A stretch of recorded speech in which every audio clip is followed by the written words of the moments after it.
Hey everybody, man, I'm praying blessing over you this day, this time that you're watching this. I hope God is doing great things in your life. Continue to spend intimate time with the Father and just know what He's asking you to do. And I want to pose this question to you. You guys remember those bracelets everybody would wear? And WWJD on the bracelet. And it was, what would Jesus do?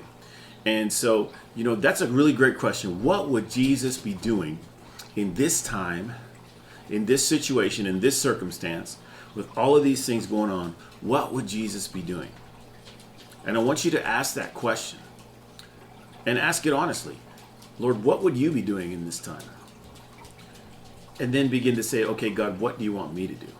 What do you want me to do? Lord, what are you asking me to do in this time? How do you want me to move? How do you want me to be moved through by you? Because I think if we were to ask Jesus, where would he be? He'd probably just beeline for the hospitals and start emptying those suckers out, because he would be doing something. But what Jesus was always doing is he was always doing something. He was always moving. He was always looking for those who needed him most, those who needed healing. He did not shy away from that in the least. So begin to ask God, Lord, what do you want me to do? How do you want me to move as Jesus moved? And remember this, you have an amount of faith. You have an amount of faith. Every gift that you have that God has given you has to pass through your capacity of faith.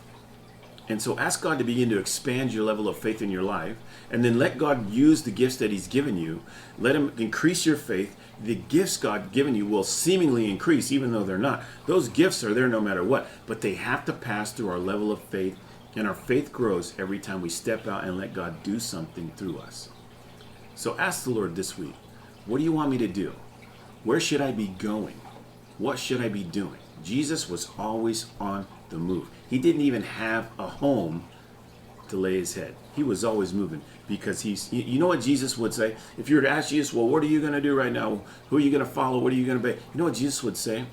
He'd say, man, I'm going to be about my Father's business, and there's no one or nothing that's going to keep me from it. So figure out what the business of the Father is in your life and begin to do it, and don't let anyone or anything discourage you from it. Praying that you're blessed this week, and I hope this encourages you. Honestly open your heart to what Jesus would do.